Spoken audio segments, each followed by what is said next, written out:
da menina comprava livro. Se você acompanha o blog, você deve estar pensando, Rafa ficou louca, né? Porque, ou tá mentindo, porque eu já vi ela fazer resenha de vários livros eróticos.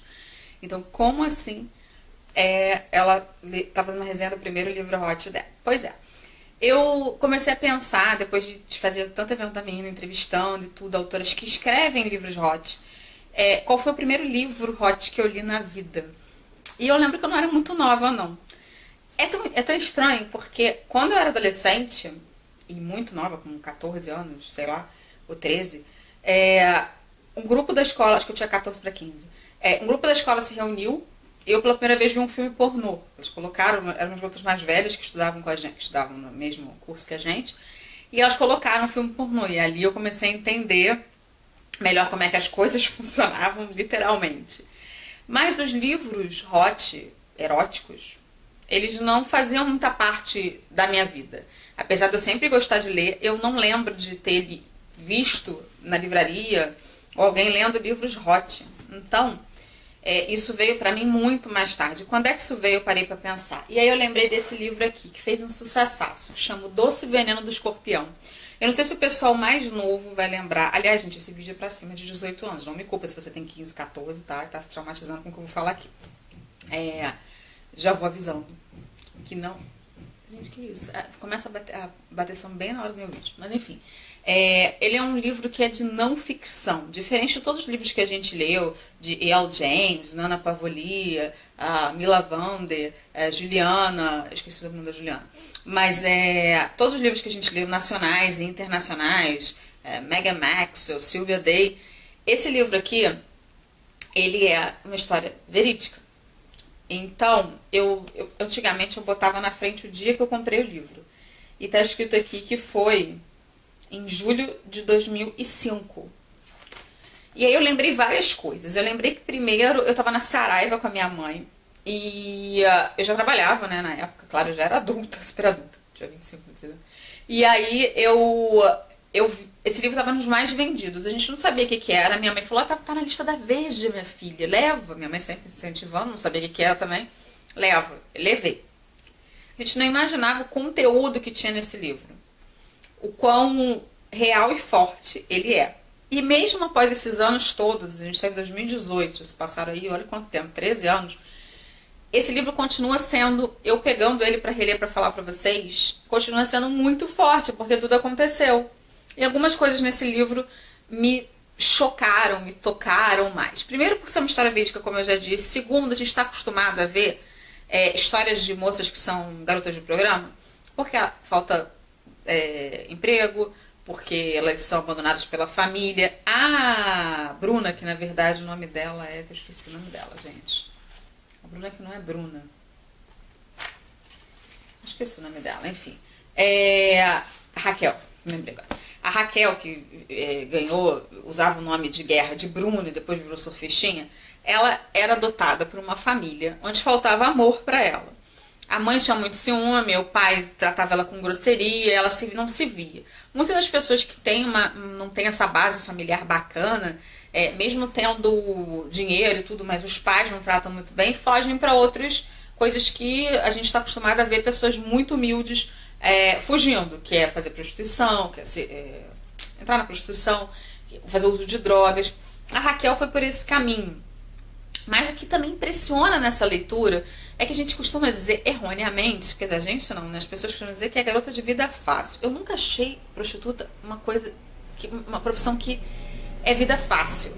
Cara, muito pelo contrário. Quando eu leio cada coisa que elas fazem, eu penso, cara, é a profissão mais difícil da vida ever. Porque você deitar com alguém que não é por amor, pra ser pago, tem que fazer tudo que a pessoa quer que faça, e fingir que tá sentindo um prazer, é uma coisa absurda. Então, assim, não entra na minha cabeça, por exemplo, né? A gente que é casada ou que tem namorado, a gente sabe que não é todo dia que a gente tá pronta, mas ali é trabalho. É igual você sentar no trabalho frente ao seu computador, o seu chefe chegar, pedir pro relatório e falar, olha, hoje eu não tô legal. Não dá, né? Ele vai te demitir. A mesma coisa acontece com ela vai perder os clientes dela. E aí ela começa contando como é que ela começou como é que ela começou o programa dela, como é que a fazer programas, quem foram os primeiros e tal. E a gente vai percebendo isso na leitura. E vou ler alguns trechos pra vocês, gente. Não vou falar palavrões aqui, tá? Na lista de desejos inconfessáveis, Os que mais mexem comigo são os de pedofilia. Um dia vou casar e ter meus filhos. Tremo com essa possibilidade. A primeira vez que um deles se abriu, e foram muitos depois dele, eu tinha 18 anos e ainda não tinha colocado silicone, o que aconteceu alguns meses depois do meu aniversário. Foram 240 mililitros em cada seio, mais pelo trabalho do que por mim mesma. Nunca ouviu falar da espanhola? Vou falar disso depois. Meu corpo naquela época era bem de menininha. Parecia que eu ainda tinha 15 anos. Isso eu sabia, deixava alguns clientes malucos. Filhinha, vem com o titio, deixa eu comer você. Mas esse, no meio da conversa, depois do programa, se confessou pedófilo. Me perguntou se eu não conhecia uma menina menor de 13, 14 anos no máximo. E nisso também ele não foi o único. Chegou a me contar como o desejo despertava. Ele sente tesão pela sobrinha de 5 anos. Foi contando e um filminho foi passando pela minha cabeça. E coloca a menina no colo dele, um carinho normal entre tio e sobrinha, e o negócio dele fica duro na hora. A criança não percebe nada, não tem como saber, não entende o que está acontecendo. Ele tentou tocá-la, passar suas mãos nela enquanto dormia, mas a menina acordou. Não julgo ninguém, nem suas fantasias. Isso não é fantasia, né? Isso é doença. Quem sou eu? Mas me dou o direito, sim, de ficar assustada, de ter os meus limites. Bom, ela narra várias partes aqui de que ela transa e que faz penetração dupla, que faz um monte de coisa. E isso, lógico, que me chocou na época, continua me chocando, porque, como eu disse, quando é uma não ficção, quando é uma ficção, você sabe que estão inventando. Quando é uma não ficção, sabe que tudo aquilo acontece, você lembra que várias pessoas, mesmo ela tendo abandonado a vida depois do sucesso, tudo, ela fez tudo isso. Então é assustador. Na putaria, a gente entra em contato com o lado mais verdadeiro e menos hipócrita das pessoas. Elas não escondem seus desejos mais secretos, liberam fetiches que não confessariam a ninguém, nem sob tortura. Com uma garota de programa, ninguém precisa fazer jogo de cena. Eles vêm até mim para realizar suas fantasias. Funcionamos como terapeutas, às vezes. Meu critério de normalidade mudou muito desde que passei a viver do sexo. Mesmo assim, em algumas ocasiões, há situações difíceis de esquecer. Trabalhando nos privês, descobri que tem muitos homens casados, muitos mesmo, geralmente entre 35 e 45 anos, que querem que você seja ativa para eles. Você tem brinquedinhos? Eles perguntam ao telefone. Sim, muitos. E quais são? Tem de tudo, basta me dizer o que você gosta de brincar. Tem vibrador? Essa é uma abordagem muito comum, acredite, o que me fez virar cliente assíduo num sex shop. É um mundo bem divertido, além de pervertido. Há vários brinquedinhos, pomadas, cremes, roupas, fantasias, perfumes, lingeries e camisinhas que eu compro para dar aos meus clientes. Além de um monte de gente que passa por cima da vergonha e carrega sua figura insuspeita para dentro das lojas em busca de excitação. Ficam expostos uns consolos enormes de borracha, bonecas infláveis. Foi num desses sex shop que eu vi um cara comprando uma boneca e logo pensei, se algum dia um namorado ou meu marido de sexo já transou com uma coisa dessas, é fim de caso. Quer dizer, aqui ela já julga. Bom, o livro ele vai por essa história, se você já leu ele, você sabe. Eu nem sei se ele ainda tá vendo aquele de uma Panda Books, eu nem sei se existe mais, eu não vi mais disso, mas deve ter no estante virtual, se vocês quiserem procurar. E no final dele, depois de ela contar todas as histórias dela, com os clientes e tudo, o que a gente choca ainda, que tipo, ela gostava muito, ela era muito doida por sexo, a gente ficava, gente, ela gostava de fazer essas coisas, ela não se sentia... Geralmente nas histórias de garotas de programa que eu li e tudo, elas têm horror daquilo, de falar, não vai acabar, não sei o que lá, ainda mais as ex-prostitutas, porque elas se sentem no direito tipo, de esquecer aquele passado. E lógico que elas têm esse direito. Mas aqui, ela não, ela tem meio que um orgulho de ter feito. Então isso também me chocou muito, na época era 2005, a gente não tinha esses livros hot que vieram depois. Então, e aqui no final tinha uma parte que era fechada, ela tá até tão durexinho aqui que vinha nela, que é a parte mais chocante, que é Histórias Proibidas de Bruna Surfistinha. Aí eu aprendi uns termos que eu nunca tinha ouvido na minha vida. E aí, pra quem não lembra do rostinho dela, é esse aqui, ó. Uma moça super bonita. E eu também lembrei de uma coisa, que eu tava na Bienal em 2005. Bienal é sempre em agosto e setembro. E eu já tinha esse livro.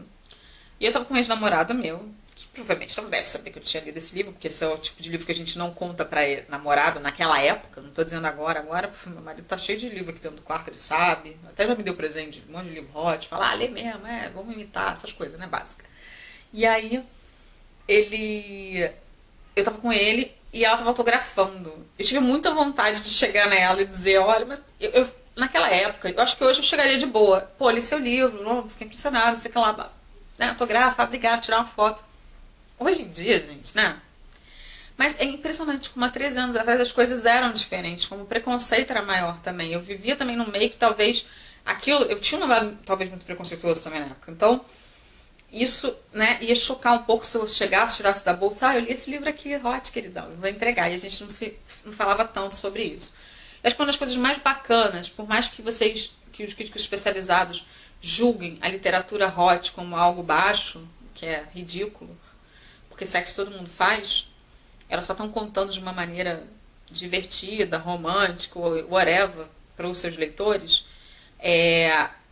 Eu acho que desde que surgiu El James, com 50 Tons de Cinza, abriu um leque de oportunidades para autores nacionais e internacionais mostrarem que a literatura hot ela existe, ela pode ter qualidade e ela tem um público. Eu leio livros hot, eu leio livros de guerra, eu leio biografias, eu leio romances de época. Eu sou uma pessoa que eu sou muito eclética para leitura.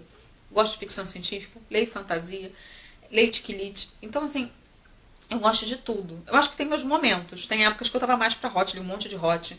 Aí tem época agora, por exemplo, que eu tô lendo mais romances de época. Tem épocas, sim. Tem o terror que eu leio sempre. Mas, sabe, eu acho que julgar é muito errado. Igual ela fala que a única coisa que eu acho que é que julgar os outros é muito errado. Não uma doença que não é um cara, porque pra mim pedófilo é um... enfim. Mas é um livro que vale a pena ser lido. E pra mim me marcou muito. A mim me marcou muito. Porque foi o primeiro livro que eu vi com palavrões, que a gente só fala na hora H, ou quando fala. E uma pessoa se abrindo, dizendo que gostava mesmo de fazer programa. Então, assim, também eu nunca tinha visto antes dela. Então, esse livro, claro, foi um sucesso de vendas na época. Muitas pessoas vão lembrar. Foi feito um filme que foi um sucessaço também com a Débora Seco, que ela tá super bem no papel, então também quem não viu. Eu quis dividir com vocês a minha primeira literatura hot, porque sempre tem uma coisa que começa com a gente nas literaturas, né? Meu primeiro livro que eu despertei a literatura foi o Olhar os Livros do Campo, do Érico Veríssimo. Eu já fiz um vídeo, vou deixar também o link aqui embaixo para vocês assistirem. E acho que tem vários livros, né? Biografia foi o Diane Frank, né? E os livros de Segunda Guerra que começaram, eu comecei a querer ler, saber mais. E literatura hot, erótico, sei lá como é que vocês chamam, é esse aqui, Doce Veneno do Escorpião. Foi o primeiro livro que eu li. Foi um livro que me chocou muito. E que continua, tipo, sendo, sabe? Eu deixei ele aqui, trouxe pra casa, tirei da casa dos meus pais, eu trouxe porque ele fica na minha coleção de hot ali, ele é um xodózinho meu mesmo. Porque foi quem me despertou pra literatura hot, pra ver que eu gostava de ler isso, às vezes, né? Não é sempre, também, como eu disse. Mas é uma literatura que sim, que existe. Não, e nesse caso aqui de não ficção, acho que eu só li outro. Eu só li outro mais uma vez. Eu acho que eu não li muitos, não, sendo não ficção. Acho que não, os outros todos que eu li foram ficção.